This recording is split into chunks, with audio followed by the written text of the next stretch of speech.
Good morning, everyone. I'm super happy to be here today. I'm Charlene, one of the cranky women. If you've been to conferences, you have met me. My business partners, Laura and Kathleen, aren't ones that like to do the traveling part. So there's still three of us, but they just are a little quieter on the traveling front. So as I talk today, I talk with my hands a lot, and you will see I have this crazy big apparatus.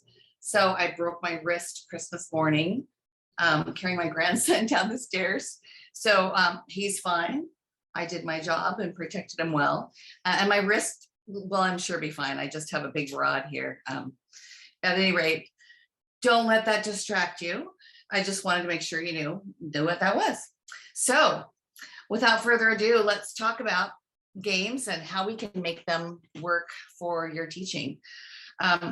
I was just thinking this morning and yesterday how lucky we are to live during this time in the world, and how we can do all these fun things with our students, but we have this technology that we are able to navigate this pandemic and make it work. So what TCW is most famous for is our theory series and the games that support those theory series. But we found that works the best is to do a combination of private lessons for their technique and their learning repertoire, and then group lessons where they meet once a month or so, or every couple of months, building a community amongst the students and learning their theory and applying what they've been learning. We have all found that students learn better when they have social interaction. Their brains just tend to work better. They learn from each other so much better than when they can learn from a teacher. Sometimes they just listen to their peers. They develop hierarchy from a group. And I know you all know, as music teachers, we have this special relationship that no one else has, where if students stay with you for piano, they're with you for a long time, and they're with these groups of kids for a very long time. So they really get to know one another. It's nice for them to have a special piano peer group. This sense of community is huge. And if you look at my last bullet point, my biggest nemesis in scheduling and things is sports. And the reason for that is kids want to do sports because they like being part of a group. That's a huge draw. So what's made my studio really successful is I have been able to create a cohesive club piano for my studio, where my students want to be there and they want to be doing things as a club sport, a piano sport. And part of that is playing games and doing theory and knowing how to do that. And all of those things tie together so they can actually play better, which is why we want to do these games and why we want to learn our theory, because it's not just to do games and have fun. It's really so we can play better. The first thing I want to talk to you about is money, because who doesn't love money? I mean, I kind of like money. Do you like money? I'm going to show you here's a stack of money that I have. We sell our money in much smaller stacks. This is probably 4 packs together. As you can see, it's well worn because I recycle it. I use it a lot, and I pay my students for everything. I pay them for being on time, bringing their books. I pay them for learning certain aspects of their music. I tailor it to whatever the student is working on. For example, this morning, RJ is my student, and RJ is all about airheads. He likes the candy airhead. So I know that's going to motivate him. So I make sure I figure out a way for him to earn a whole bunch of money so he could spend his cash on airheads. So I keep on there's a picture of my piano, and I have a basket, and I have all the money here, and I know where it is. I just reach in and I pull out the cash, and it just makes a nice big stack. And at the end of their lesson, I cash it all in. So the denominations are a little smaller. So they might have a stack of 10 ones and a couple of 10s and a 20 maybe, however, and I'm pretty generous. And at the end of the lesson, I tally it all up and I give them their cash and they can save it up or they can spend it in the store. So this is what my store looks like this very morning. Some kids love to spend in the store, and I have kids that spend every week all of their money. Hot items, that $10 bin is full of stickers. This, the stickers that go on their water bottles, that is the big thing this year. I don't always know what the big thing is. Most of the time they want candy. Some kids like to save up for $200 and they'll sell a big bag of potato chips or something, it just depends on who your students are. I just try to figure out what motivates them with the parent and get things like, I have a really amazing artist. So I bought some really nice pens and they're for sale for $500. So the money thing is the best. And I'll tell you why. I don't feel like I'm bribing them. I feel like it takes a long time to get from point A to when you're starting to learn to point Z, where you can sit down and sight read and feel like a confident musician. And to get there, it's really hard. And practicing is hard. And by the time they're teenagers, they really don't care too much about the money. But when you're 8, you do care about the money. You care about this. If this motivates them to do something, I'm all over it. Because by the time they get to high school, I might pay them money and they only want to have it so they have more than their friend. And then they have an auction at the very end. So it helps me get them to where they need to go. So that's music money. And the beauty of that is you can do whatever you want. You can charge, you can make stuff really expensive, you can make it really cheap, you can do whatever. We have a nice suggestion in the front of what you can do for the money, but once you have it, it's yours, you can charge however. So that's music money. It's one of my favorite things in my studio. So the next thing I want to talk to you about is games. So we're pretty famous for our games. I love this quote from Dr. Karen Purvis, who was a famous educator. She passed away a few years ago. Scientists have recently determined that it takes approximately 400 repetitions to create a new synapse in the brain, unless it's done with play. In which case it takes between 10 and 20 repetitions. Look at that difference right there, 10 and 20. I'm all for saving time. I would much rather my students learn something and then apply it in a tactile way, playing a game and doing it all these different ways with their fingers and thinking that way, than just writing it on a piece of paper so that they understand. And I want them to interact with one another. Human interaction, as we all know, the past 2 years have been pretty hard on all of us. And if they're able to play a game with somebody else, it is huge. We are missing out on these opportunities to learn how to look each other in the eye, how to be kind to one another, what's okay to say and what's not okay to say. I find a lot of time when I'm teaching group classes, I have to remind kids, hey, we don't talk like that. We're not gonna behave that way. And I'm all about the money of doing big rewards like, Susie, you are so kind today. You get a $50 bonus for doing such nice things for your friends in class. I'd much rather do that than, give them cash or take money away. I do that sometimes too, take money away, but not very often. Apply knowledge and demonstrating if they understand something.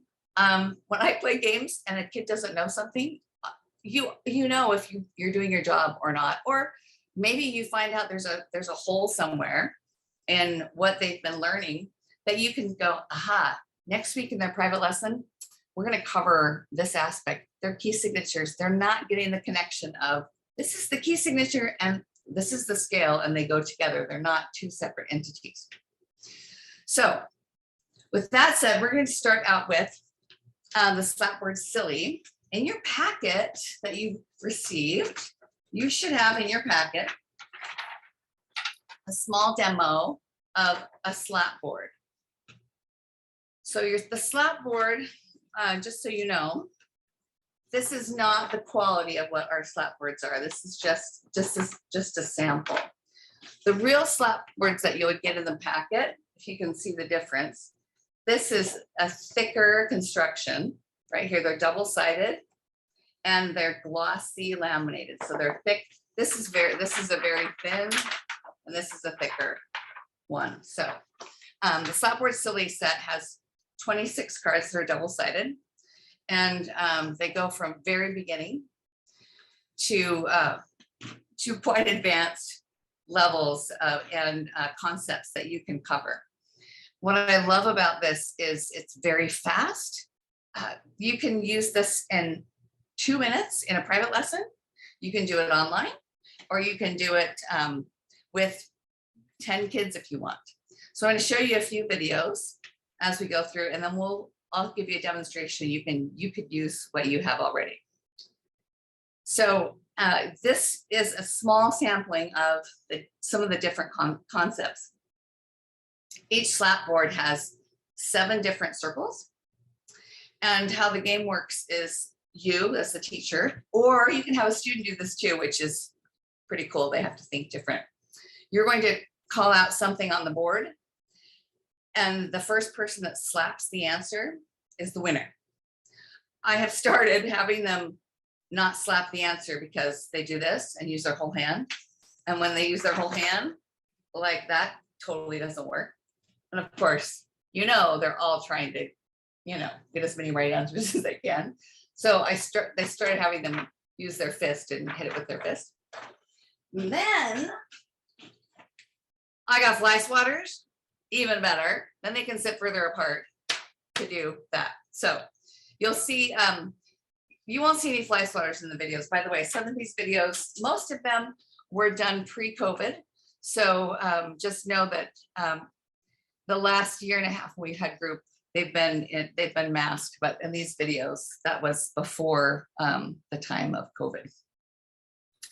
So I don't think I got to the next part. So when they play this game, you call something out. The first one that answers or gets the right answer is correct. Now, when you have your youngest students, if you look at the bottom one in the middle, I probably wouldn't just say the double bar line. I would say something like, this means the end of the piece. This symbol means, or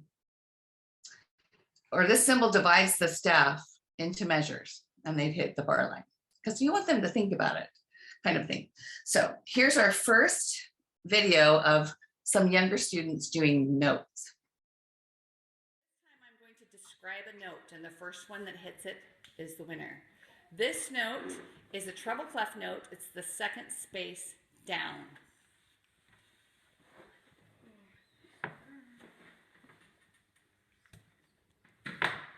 And the answer was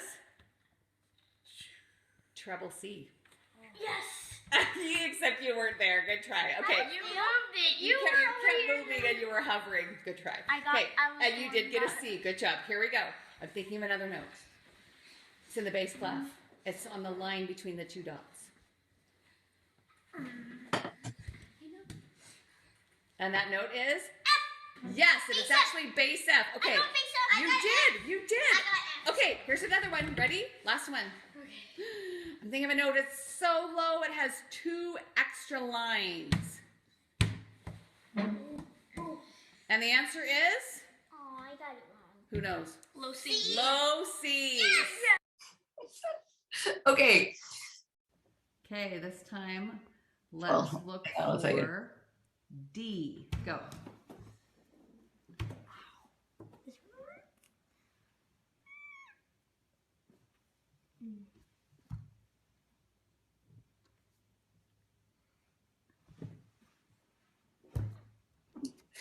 They can get as many as they want, as they can find. Now, if you saw that first video, did you notice they're all over making sure it's fair? So that cute little girl who's now, I think she's now 16, she had the right answer and then she changed her mind. And then as soon as I said the right answer, she moved, and they were having none of it. They all knew, no, you didn't really have the right answer. So they're not gonna let you let anybody slide by. And then her twin sister puts her head on the table and is like, oh, I'm wrong. But then she was right. And you know, the yay, I totally got it. Anyway, those aha moments are just the best. Did you also notice they had a big stack of cash right there? Because I'm paying them money all the time. And they love that. They love to see how much money that they can earn. Part of the group lesson is to see how much money they can earn, and that excitement so they can spend right after group class is a really big deal. Okay, so here is a little more advanced version of Slapboard Silly, and this one is with intervals. We're playing a music game called Slapboard Silly.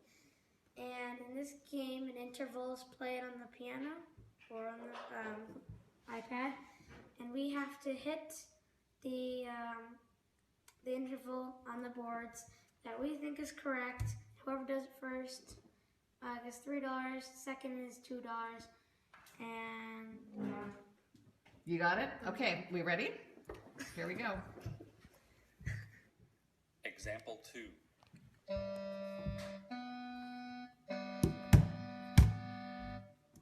And what was the answer? major third. Major third. Good job. Here's our next one. Example 3.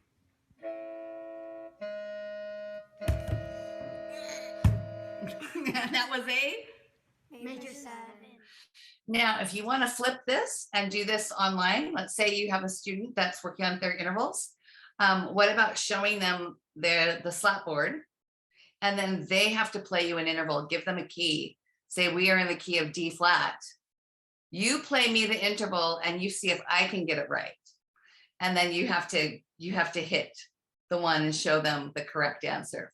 First of all, they will love seeing if you're right, if you know your intervals, which is kind of great, right? And they'll also love if you, they might trick you. If you noticed, you see the little guy in the middle that's kind of hiding between major second and perfect fourth in the corner? That's Silly Sam. So we've given you an out. I'm not sure if this has ever happened to you in a class, but I've called out things sometimes that answers aren't even available. And if that's a possibility, let's say the student, you're doing this with an online student and she plays a minor third instead of a major third, you can hit that Silly Sam and say, oh, you were trying to trick me, I know. And she saves face, you save face, all's good. But every single one of those slap boards has a Silly Sam to save you, which is a nice thing. Okay, this version of Slapboard is for your scale degrees. in an F sharp major scale, the third is A sharp, and what do you have, Jordan? It's the median. Good job. Okay. Ready? In a B flat major scale, A is the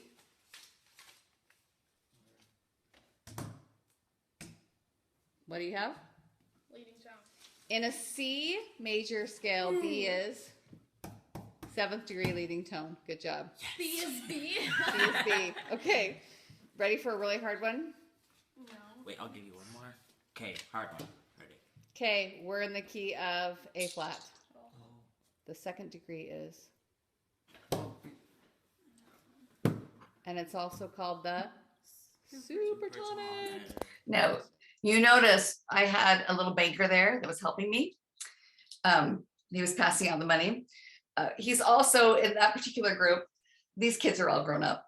They're in college. One's on a church mission in France right now. But he was my my drama student, and he didn't practice. He wasn't the best practicer. Didn't always do his theory. So I always made sure he was the banker, so he could have. He liked to do that. He would do all of those things because his answers weren't always great. You noticed he had a correct answer, then he changed the answers. But he always felt important because he got to be the money guy. So there's always something that somebody can do in group class. Okay, this one is my favorite. I have several students learning figured bass. And in this particular version of the Slapboard Silly, they're using slapboards and they're using some flashcards that we sell as well. So I'll explain that in a second. So how this game works is they're going to look at the flashcard. We are in the key of B major. So they're going to see a flashcard. They're going to determine what degree of the scale it is, or the chord symbols, and then they have to determine what the figured bass would be to match that chord. Okay. Go ahead and flip the card. That was pretty dang fast. I'm pretty dang good. So this is the 7th 7th degree, and it is first inversion, which is a 6. Nice job. Okay, this was a The which 5th. degree? The 5th. Yeah, it's the And the root. root. Yep. Said that first. Nice job. What's next? Copied me. You're welcome. So if I threw in incorrect ones, they hit silly Sam. Let's try the next card.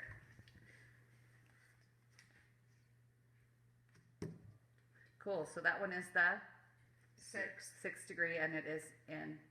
Oh, Ha! oh, Nice job. Got it. And this one, just making sure we knew. Where is that? And what is it? it's the 5th. And it's Okay, so that particular version, we also have these flashcards, which have the root, first and second inversion of all the major, minor, diminished, and augmented chords. And what I did is I went through and I found the key of A flat, and I went through and found all the chords and all their inversions for the key of A flat, and then mixed them all together. Well, that was the key of B major, but the last time I had a group class, I did it for A flat, and then I shuffled them all together and went through and played the game this way. And that's how the students played. It's really great. And what I love about that is they start being able to recognize it really quickly, looking at it on the staff this way. And then of course, our next step will be to start identifying figured bass like in a hymn, so they can see with the root, wherever it is, bottom, top, middle. So that's figured bass in, that's Slapboard Silly with chords and figured bass. So all of this is in your packet for Slapboard Silly. So what you have today is just one side of one. Remember, there's 26 sides. So if you and I were, say, playing today, right, and we were in a private lesson, and maybe what I might do is put this on the piano bench, right, and I'd be looking at this, and I might call out a key signature and time you. I might say, if there's only two, just the two of us, say you have 3 seconds, and I want you to find the key of E major. First one, do that really quick. What makes this game really fun, of course, is the energy when you can have more students to do that. So lots of things that you can do. You can make this as easy or as difficult as you want to make that. When they're a little bit older, make sure you do those minors. I'm thinking of the key of E minor. What's the key signature? So however difficult you'd like to make that, it's all up to you and the questions that you ask. So that is Slapboard Silly. So the next thing I want to talk with you about is our theory program. And I'll be quick and show you a few things. In your handout, your packet, if you would open up, there aren't page numbers, but it's kind of in the middle. You want to go where it says TCW theory gymnastics, right there.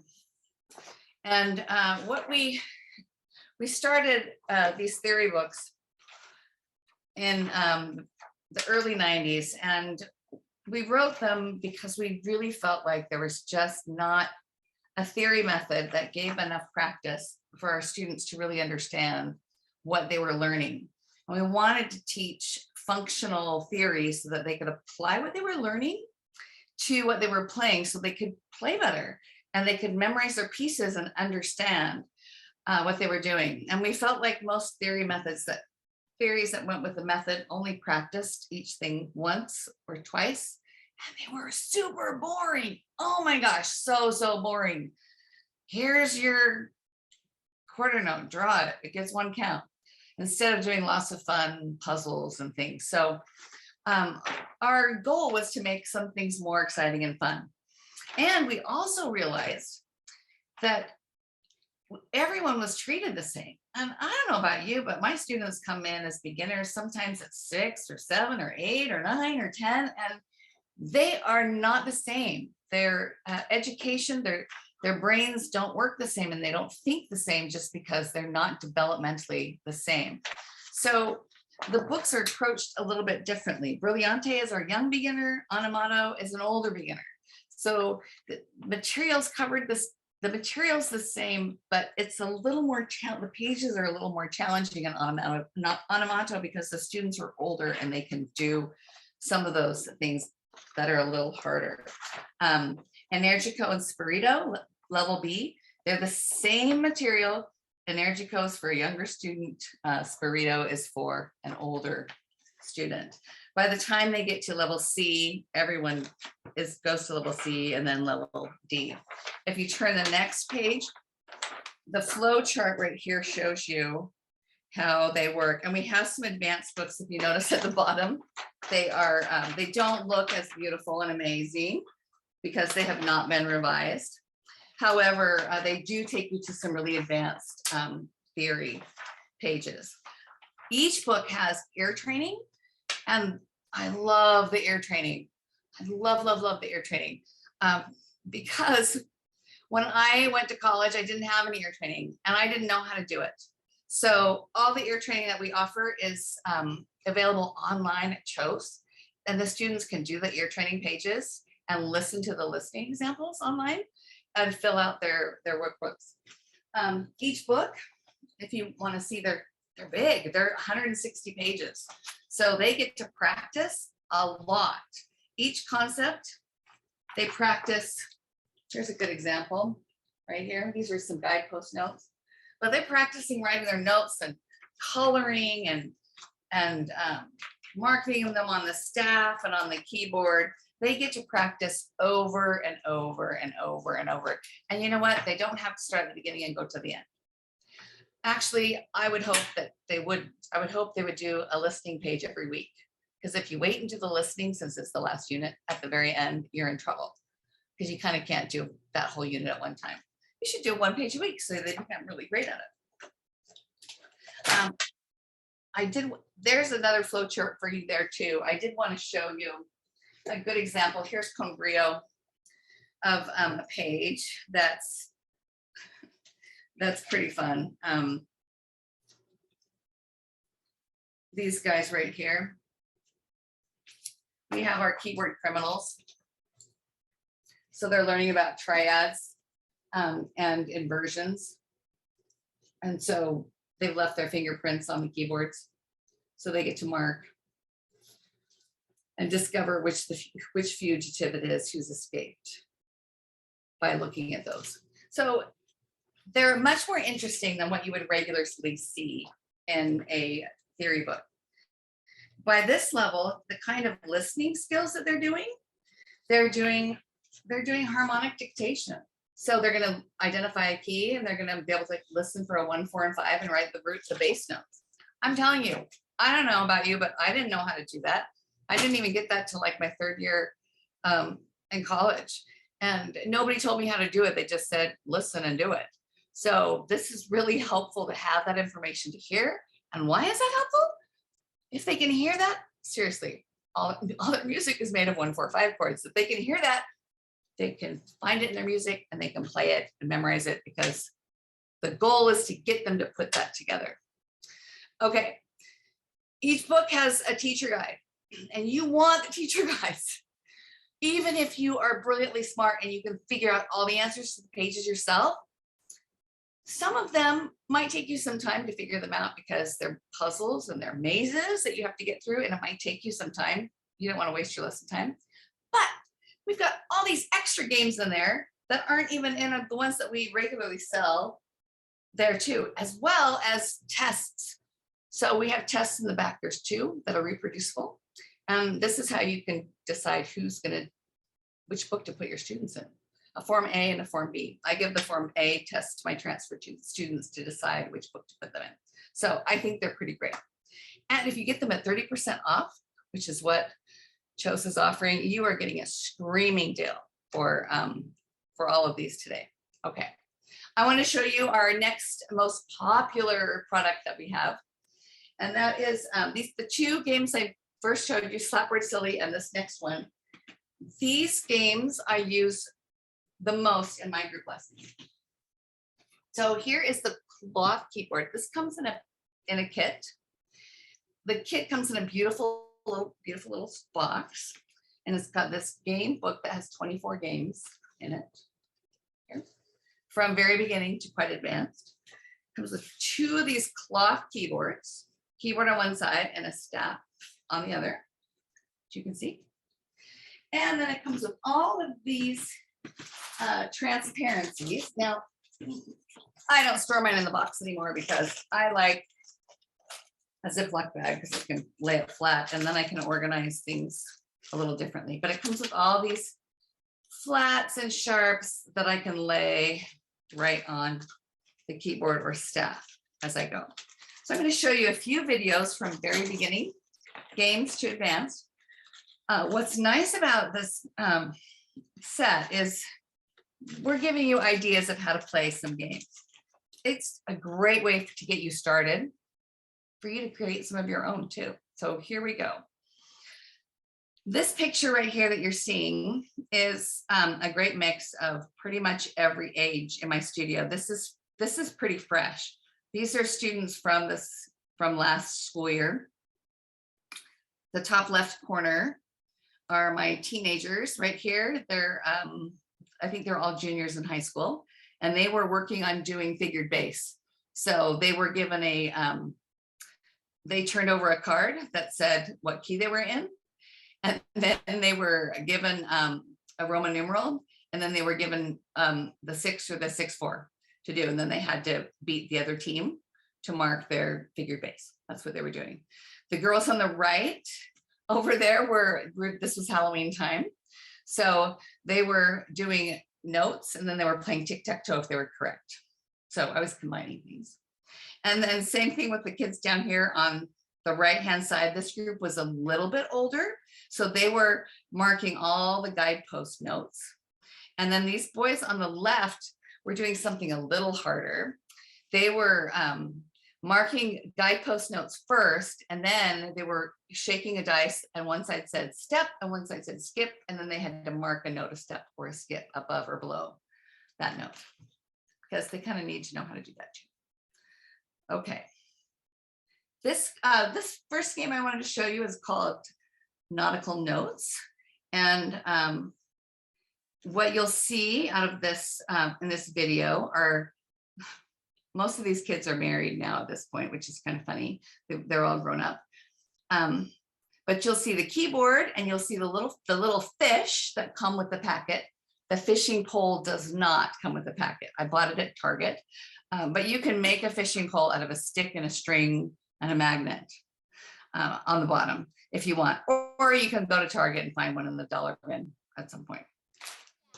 We're going fishing with these notes. Okay, go for it. Shake up your questions first. And your question says, Skip up. you're doing a skip up from the note you find, right? Yeah.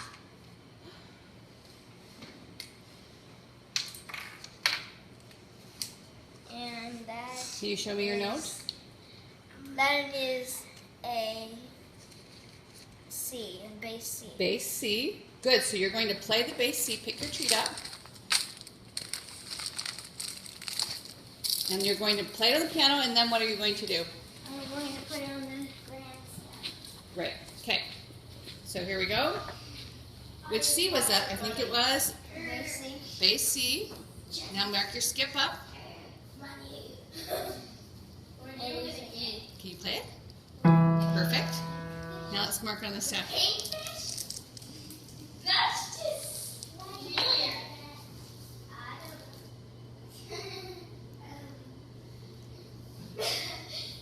Awesome. Way to go, Zoe. So notice all the fun skills that she was working through on that one. Okay, our next game. This one, they're doing Triad. Okay, we're playing Tasty Triads. This time we'll be in the bass clef, so put your bass clef up there. And we're racing to mark. Check your bass clef, Brinley. Where the two dots have to go. Woohoo! Okay.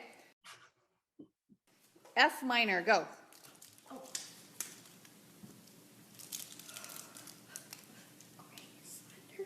Now stack it like a snowman. I suggest you start low since you don't have ledger lines with you. F minor. By the way, we do have ledger lines in there. I just didn't bring them that day. Raise your hand when you get it. And we have one that's correct.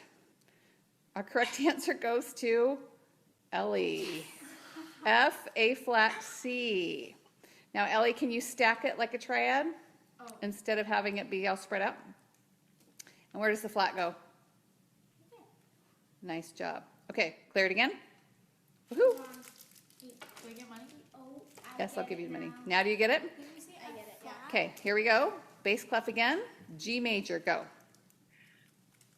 Now they do come with notes, but they would rather eat the candy. Olive, you got it right. Great job. They would much rather eat candy instead of the notes. So I just give them some kind of candy, Hershey Kisses or whatever. And then they can eat their chords when they're finished. But you notice how they are kind to each other, right? They help each other. They really become good friends. Okay, this group is doing some intervals.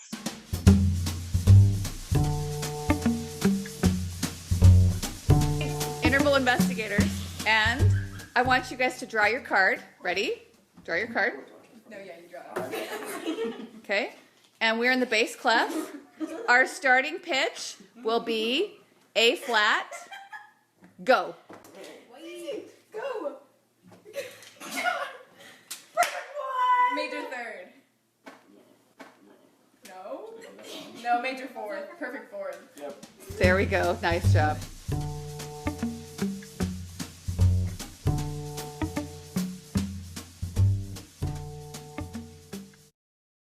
So that almost wasn't fair, that last one, because they were each drawing a different card, right? So one got a perfect one, which is so easy to mark. The other one got a perfect fourth. So you know the perfect one was going to win because how hard is it to mark that one?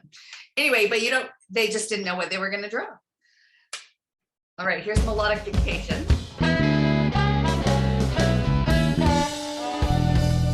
Okay, Tanya, tell us what we're doing. We're doing melodic dictation. Here we go. Here's your melody. Listen close. Example 3.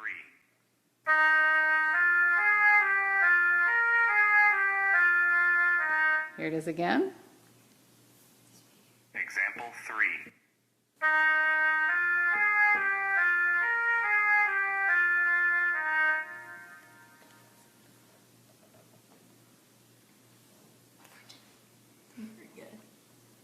Example 3.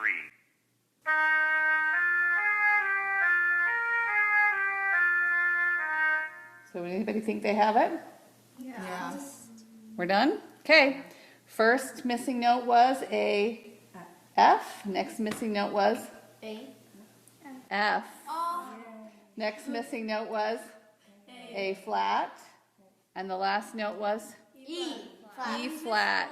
Got it. Nice job. So we started out with a skeleton. They each had notes to start with, and then they had to fill in what was missing with the alternating candy.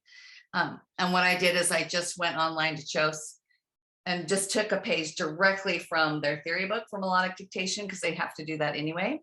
And I used an example. It's good. And it was nice to have them work with a friend so that they didn't feel the pressure of having to do it all by themselves. They could think it through together. Okay, let's do some harmonic dictation.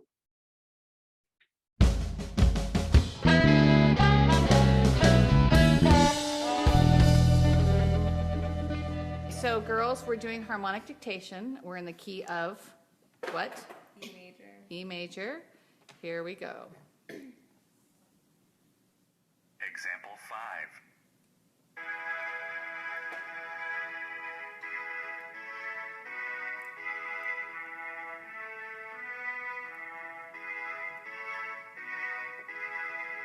That was pretty good. Let's try one more time. Example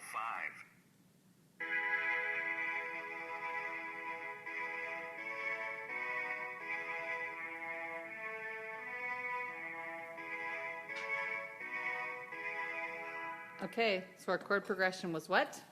1, 4, 5, 1. 1, 4, 5, 1. Nicely done. So this staff is awesome. If you have online lessons and you need a quick staff to demonstrate something and your students at home, put it out, whip it out, put it on your piano bench, and you can put something out there really quick and show them a key signature really fast, or mark something, a chord or an inversion. I like to use it to mark triads and inversions so they can see really fast how, because playing triads and inversions, sometimes explaining that is hard. But if they're seeing three pieces of candy, C, E, G, and then the C moves, then the E moves, and they can see it live like that, it's really helpful for them to see how that works. So that's a really great way to use that in an online lesson too. We're going to skip this one. So those are just a few of what's available in that keyboard kit. There's so many things. I literally use this or some form of this in every group lesson every time. It's just nice to have, and it's easy if you're a traveling teacher. The whole kit can go with you in a 1 gallon Ziploc bag, and you have everything you need to for all levels. And I'm telling you, your teenagers love to play games. They love strategy. They don't like dumb ones. They don't want to play things that won't challenge their brain. But if you are having them do something that's tricky, they will play and they will love it. So speaking of which, I'm going to show you, how am I doing for time? Ooh, I'm going to zip ahead. Wacky words. Most of you know this. Well, a lot of you may or may not know this game. This is a word spelling game. We have Wanda and Walter. They spell the word from left to right.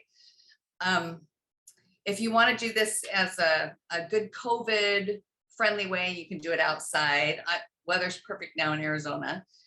We play it like Twister here, where I make a staff on the ground and they spell it with their body. Go.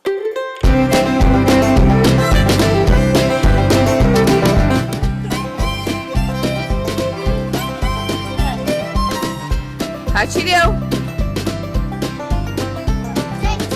Got it. So that's fun. That's a fun way to do that one. You can also, I'll show you a brief one for this one here. They're spelling the word on the keyboard. Be on the staff side. Playing Wacky Wanda, but we're doing it a little bit different. So the boys are going to mark whatever word card when I say go with their candy. So our word for this round is, you ready, boys? Yes. Babe. Go. Will I have to wait? Will I have to The wait? first person that has it marked grabs the donut in the middle, and that's the winner. Clint, let's see. B, A, B. Now your E, slide it over a little bit. Move it so it's to the right. Got it. That was very, very good. Excellent job. Well, So notice I had them, I usually always do bass clef because, you know, that's their least favorite unless they play the cello. So because they just, I don't know, for some reason they don't want to do bass clef. So I make them do bass clef. Candy's always a winner. Then they can eat it when they're finished. So my other popular game in my studio is low key. Teenagers love this game because it's a strategy game. It lets them think. They can take their time. It's there's just enough chance in there that they beat me a lot, and I don't let them just win because I'm too competitive. So if they win fair and square. How the game is designed to play is they get 6 cards, lay 6 cards flat, like you see on the left, and they're trying to match columns of the same key signature. And when they match up, they get 0 points. It's like kind of like the game golf. So if we have 4 sharps and we're trying to match up the key of E, 4 sharps and the key of E would match together, and that would be 0 points. So let's say I start out at the beginning, I'm going to turn over 2 cards, not in the same column. So I've turned over the key of D flat major or B flat minor, depending. If I've got older students, I might throw the minors in. I've turned over an Amadeus Jokesart. He's awesome. He's root -5. So at the end of the round, if you have him in your hand, you have an additional -5 points. That means you'll probably win. Now, when play begins, when it's your turn, you can either draw from the draw pile, which is where that 4 sharps is, or the discard pile, which is face up, or the draw pile, which is face down. So I could choose to take the 4 sharps, or I could take the one that's turned over, and then I decide if I want to keep it or discard and pass to the next person. So, I turned over E. I would definitely most likely take that 4 sharps and match that up, and in that column right there, that would be 0 points. And play goes until everyone has turned their cards over, and you see who has the lowest points possible. So I'll show you a quick video how that works, and then I'm going to show you the fun way we changed this game up over Christmas this last year. The whole point, though, of this game is to help them understand how those key signatures work and know the key of G flat, how many flats it has. It's a great thinking game. Okay, so this year at Christmas, or before Christmas, I found these silly frog faces. Aren't they so funny? So you put this frog on your face, and I bought individual tongues like this. It's like a kazoo. When you blow the tongue out, and then I took the low key cards on either side. I put the key signature there, treble clef. So then I just had a card out. I had all the key signature cards, so it was random, and I would pull one up, and then I would call out a key signature, and then the first one who knocked it over with the frog tongue was the winner. So let's see. F minor. Go.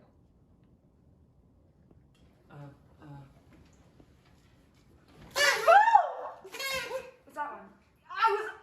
You got it, Mike. That is correct. That is correct. I feel so cheated. F minor has 4 flats. Okay, I love that one. Did you notice? They all were like, and they ran to answer. And Olivia here just took her time, choose your fingers, and figured out, I go down 3. Boom, and she had the right answer. It was the best. Anyway, that's just a fun version. I use these little frog faces for every group lesson. And then I took different cards from different TCW games that we have and put them, these are place name card holders, like for like a dinner party. I got these at Amazon as well as these. And I think Carly from Chos put links where you could get those if you're interested in something like that. I'm all over supplying extra fun things and combining them with our games. Kids love to do those kinds of fun things. And you notice they all have their piles of money out there, and they're all teenagers, and they want the money just because they want more money than their friends have. They use their money. The teenagers do it a little different than the kids. Sometimes they spend their money on food. They just I have a soda machine outside. They just buy soda, or they buy a big bag of potato chips. But once a semester, I'll have an auction, and then they just spend money. They all bring something, and we have an auction, and stuff goes to the highest bidder. But I make them spend all their money by the end of the year. So they could spend, $1,000 on a hair barrette or something, because they just it has to all go. But it's all a matter of just having fun. These kids in this particular group, they do not need the money to motivate them to practice or to do anything like that, because they're all excellent pianists. They all play very, very well. It's just a fun extra to have to motivate them to do well in their theory and to do it for their group class. So at any rate, I think that's all I have time for. Because I even think I went a little bit over. I'm so sorry. So I'm gonna stop my little share here because I apologize. That's okay. I think the extra material there was great, Charlene. Oh, sorry. I'm gonna Didn't do. want to stop you when you were on a roll. So I think that's excellent, and everybody probably benefited from that. We want to thank everybody again for joining, and thank you, Charlene, for an excellent presentation here today.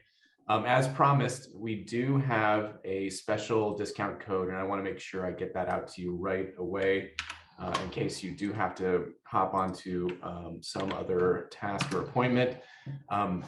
So if you just go to our website, any of the TCW products that have been revised, so any of the newer products, and that's most of the catalog, is available for 30% off. And the code is TCW Tools 22. So once you fill up your cart, you're going to want to make sure to put that into the discount code field and then hit apply. Got to hit apply, otherwise it's not going to come off the total. So make sure you do that. We also have a landing page in that note that I put in the chat. So if you just click on that while I'm rambling on, that will pull up the page where you can see everything that's available as well. So that is how to take care of that. And then also, I'll put our contact here again in the chat. If you haven't received, or if you haven't requested your packet, then please get in touch with us at email@kjos.com. Mention this workshop and also give us your shipping address, and we're happy to send that along as well. All that said, we'd love to take some questions. So if you have those, please post them in the Q&A. I know that we have some comments and some other items in the chat, which I'll go back through here after I finish talking. And of course, if you want to ask a question, a live audio question, then please raise your hand and we'll promote you up to speak and you can ask those in real time. So let's see, I'm going to scroll back through the chat here. Please think of some good questions.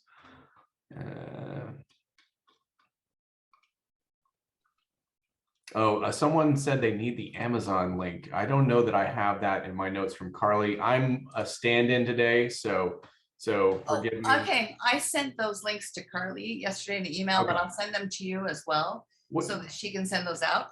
Sure. Do you know what the title of that particular item was by any chance, Charlene? I could just type that out. What the title of the frog face, right? It's a frog face game. Yep. Frog face. Here, I'll just send it to you right now. So that way you can see it. They're kind of funny.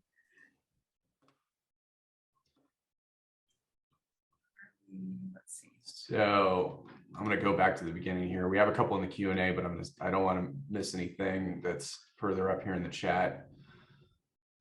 Someone said, I love the Music Bunny. Been using it for 6 years. That is my favorite. Mona says, for my students who take the scenic tour of learning, I actually do Brillante, Animato, Energico, and Spirito, but my kids do 5 pages of theory a week. By the time we get to Konmoto, they know their basic stuff pretty well. Actually, I do the same thing. I do the exact same thing, which I didn't say, but I like my students to go through the slow way too. I do Brillante, Animato, Energico, Spirito, because I find out they just need that extra practice. They just need the extra practice, and they feel like $1 million because they know all their keys. They know they're amazing. So I do the same thing. So thanks, Mona. I really appreciate that. Hey, girl, I just sent you this email that's got all those links in there. Okay, I'll pull that up, and while I'm going through some of these other great questions that are flying in, I will attempt to repost that in the chat. Someone in the chat also said, I noticed this is being recorded. Will the recording be available?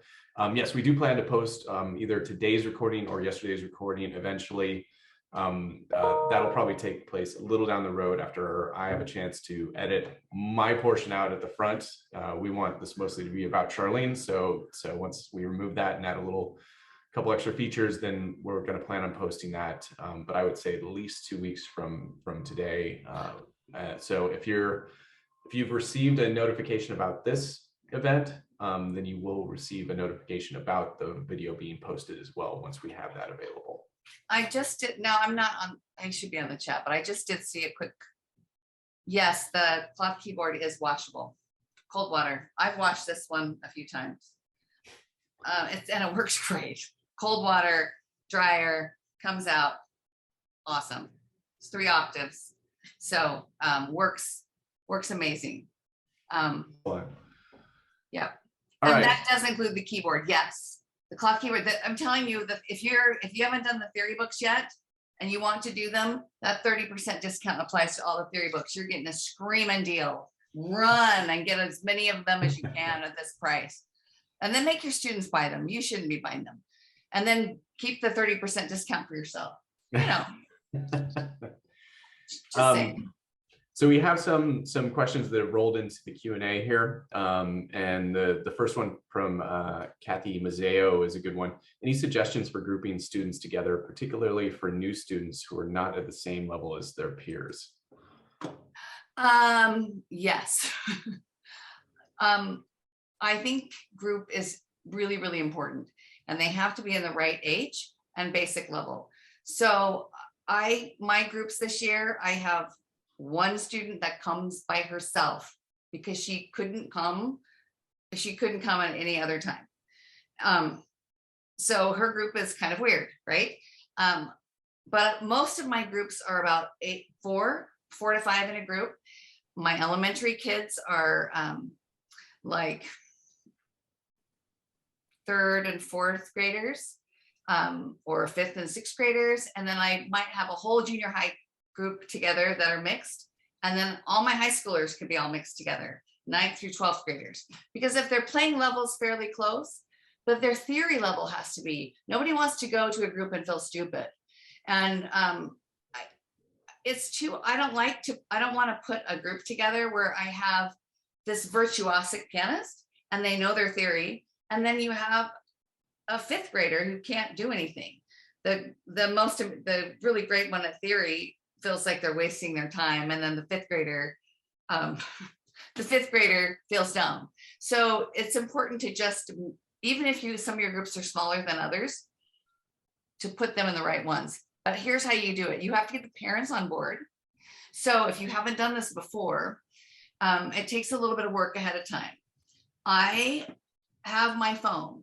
Every group lesson, I film what we're doing. I film fun stuff. I send it out to the parents and they see what's happening and they see how much fun we're having. And they see this camaraderie of goodness with piano and music that they're seeing.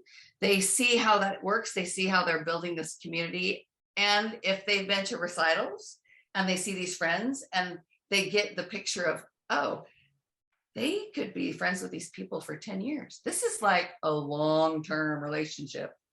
They get that it's a big deal. So within a couple of years, they eventually figure out a way to make sure that their groups are going to work. So my suggestion is, it will take a little bit of time at the front figuring out how to make your groups work, but it's worth it.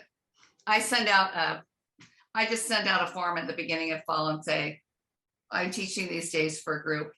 X out what can't work and tell me what can. And then I put whoever's in what books. That's how I group them together, by those books and by their age.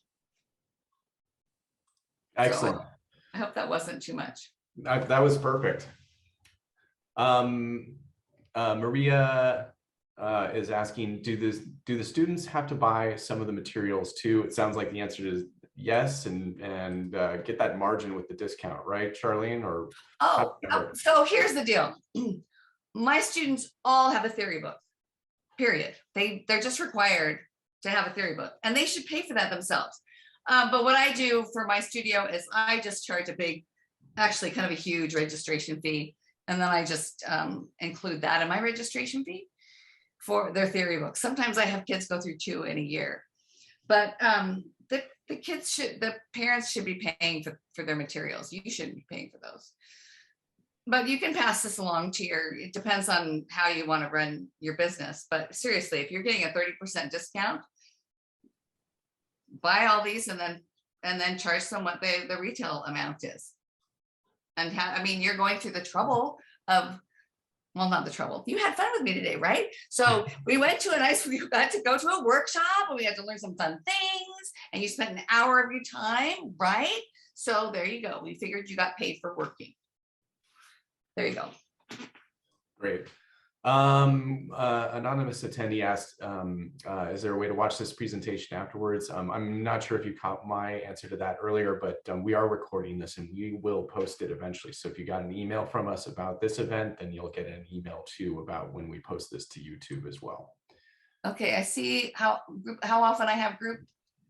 I have group 6 to 7 times a year.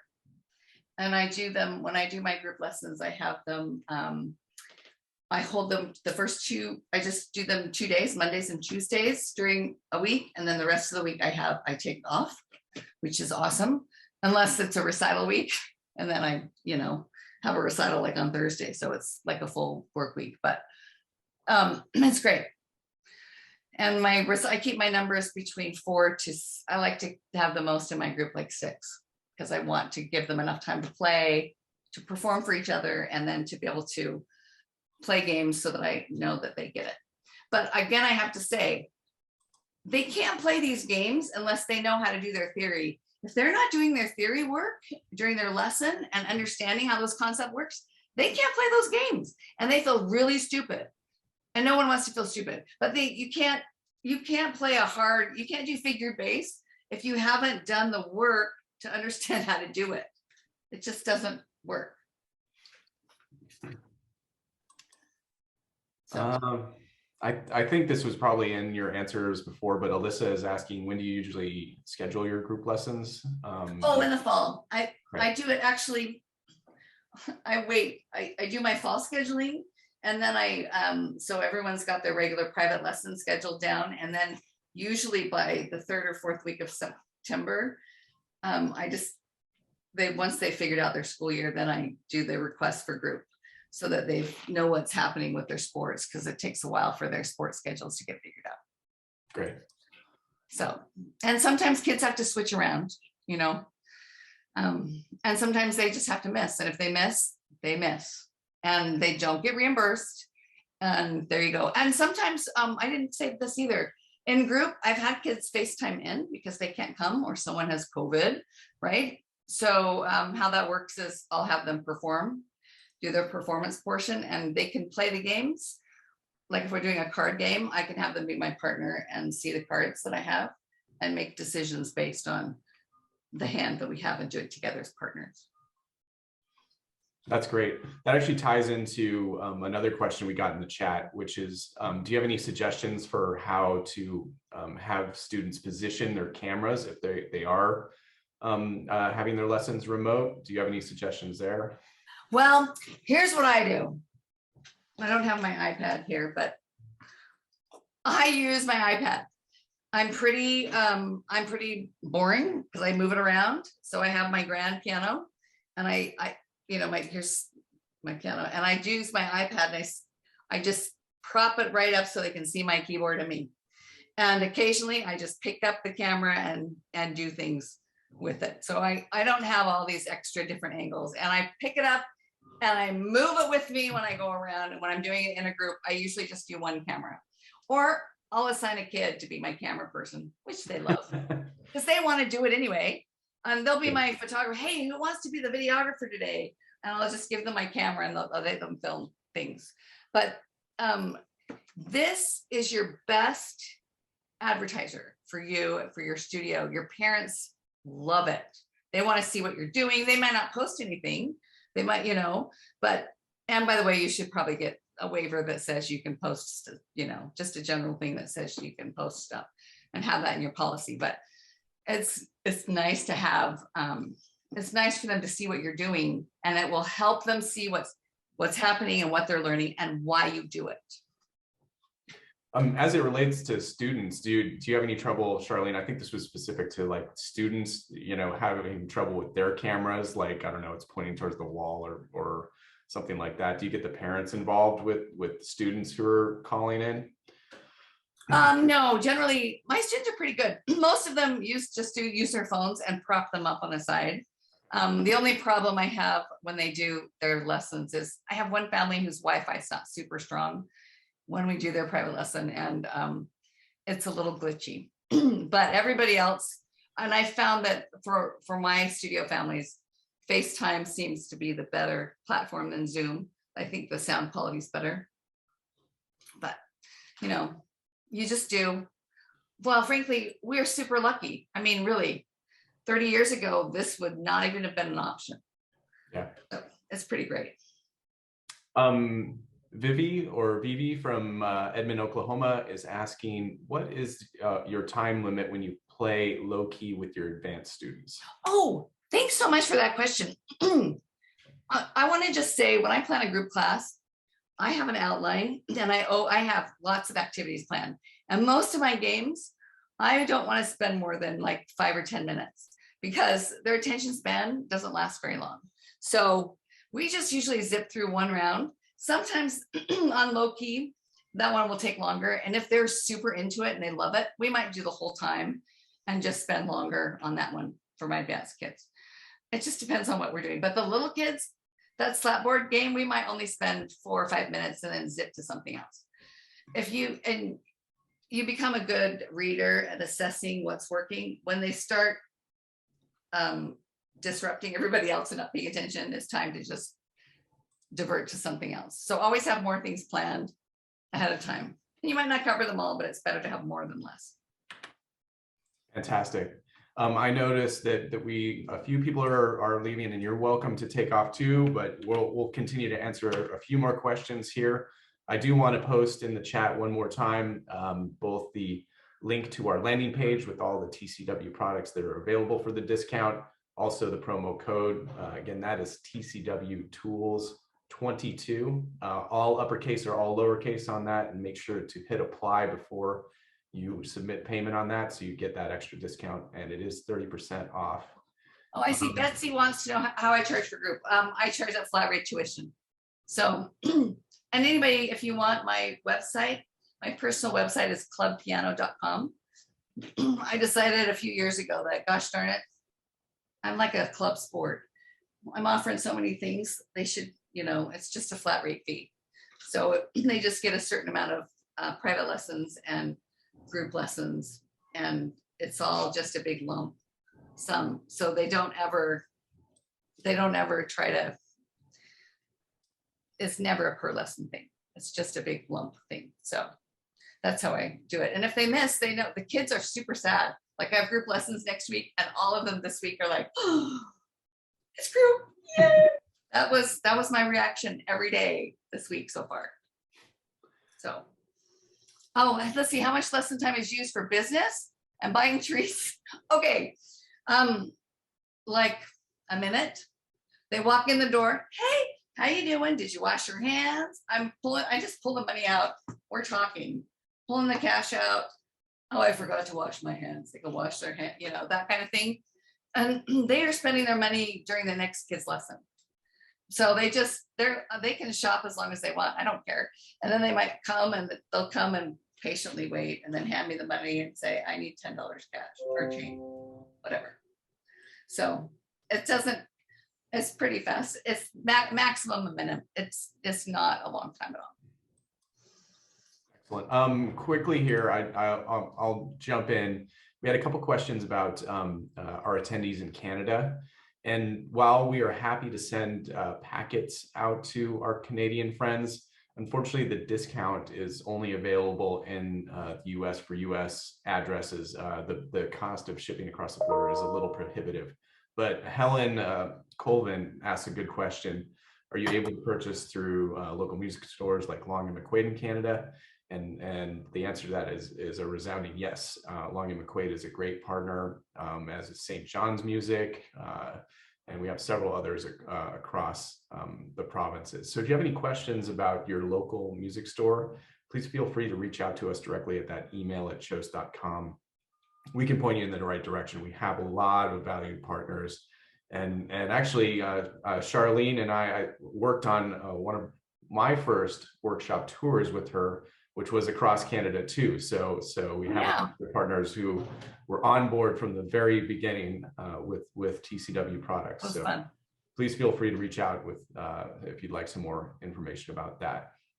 I see registration fee. I charge my students $135 a person, a kid.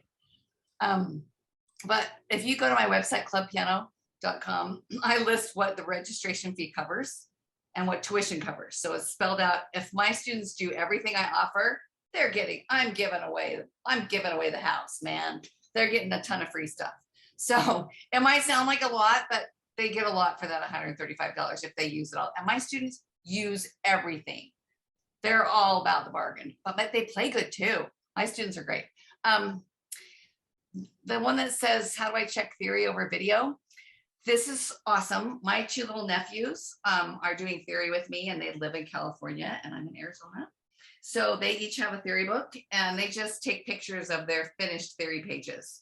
And I just pull it up on my iPad, and then I FaceTime them and we talk it through. I just give them a lesson over FaceTime. They get their theory book out and we talk it through. Hey, look what you did on number XYZ, and that's how I correct their theory that way.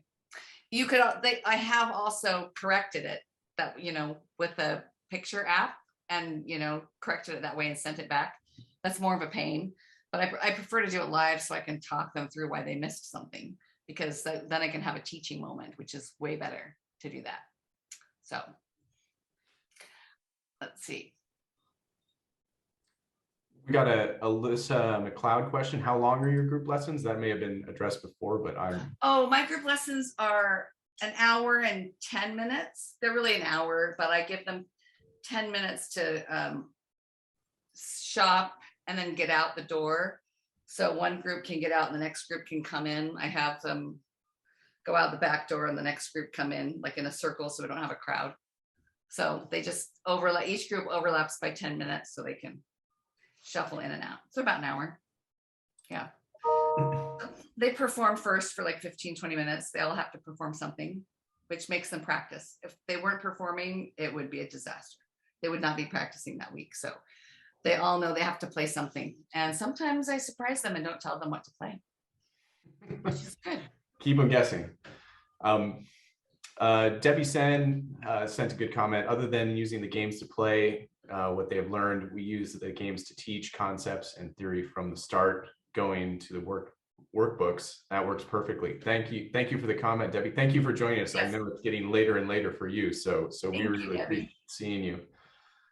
Yeah, you can do that first too, for sure. If you want to start with a new concept with a little and pull out a card to teach something first, that's awesome. We have a question in the Q&A. What is the first book you'd have a young child buy? Brilliante. Brilliante's for the youngest beginner. Onomato's for a little older. Okay. Which card game would you first do with the young 5-year-old? Well, it depends on what you want to do. So here's what's so fun about our products. I gotta say, if you want to do a fast twitch game, like where they're trying to race and do something really fast, and they want to do like note review for that one, that might be Note Spoons, because that's really fast and aggressive. If you want them to do note review and take their time and think about it, you would do Note Nabber, because that one's processing and thinking. And Wacky Wanda, you can do fast or slow. There's so many different variations you can do. It just depends on your child and how you want to formulate them. By the way, you can, I'm sure most of you teachers know these things too, but I take these cards and change them up all the time and do different things, like play Go Fish with them and, decide I might do something else too, so. We had a question in the chat about answer keys, and yes, there are absolutely answer books for the theory gymnastics series. So Charlene mentioned that, but those are something that were really vital, and we focused on producing a while back to make sure that you have something quick and easy to use as a reference for taking care of those theory page answers. And Mona, hi Mona, she's asking about the ear training online for the Confioco books, which that's one of our more advanced books. So Mona, if you go to my Facebook page, I have ear training that I've played on my piano. It's not the same as the others, but there is ear training available for Confioco and for Stretto. That's available there. It's not quite the same, but it'll get them through those. Is there a slow note reading game, or what was the slow note reading game? Oh, I would say Note Nabber. Note Nabber? Yep. Note Nabber. Yep. Lots of great questions. How long does the discount code last? That's a great question that I should know the answer to. I would say at least a week more, but no longer than that. I thought it was February 2nd. That sounds right. If it's not, then I'll change it to that. So let's say February 2nd is the expiration date on that, and we'll make sure that that's the case. So you have at least about a week to take advantage of that. Do you prepare pedagogical lesson plans for each group lesson? Yes and no. So here's how I do my group class, right? All my students have their theory books that they're doing. I know where they are, what they need to do. I'll have group next week. So when I sit down to plan my group class, I'll be planning usually the night before. I'm going to look at who's coming and where they are, basically where they are in their book. And I'm going to see what their strengths and weaknesses are. And I'm going to focus on their weaknesses. So I have a group next week of Spirito kids, and they're all learning how to subdivide eighth notes. And they really have trouble understanding how to do that. So we'll be spending the majority of our group lesson on subdividing eighth notes, and they're working on listening for intervals up to perfect fifth. And they get mixed up between major thirds and perfect fifths. That will be what we focus. So I generally look to see my group, who's there, and focus on their weaknesses and do it that way.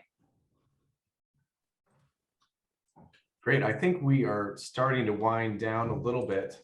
If there's any other questions, now is the chance. I'm going to post the discount code one more time. We really appreciate everybody coming out. And Debbie, thank you for staying up so late. You're still in there. I can't believe it. Thank you, Charlene, for a great couple of workshops. Again, we will be posting one of these two that we've done, either today's or yesterday's in a couple of weeks. So stay tuned to your email, and we'll certainly announce that. Thanks again, everybody, for joining. Thank you, Charlene. Have a great day. Okay, thanks, everybody. That was fun.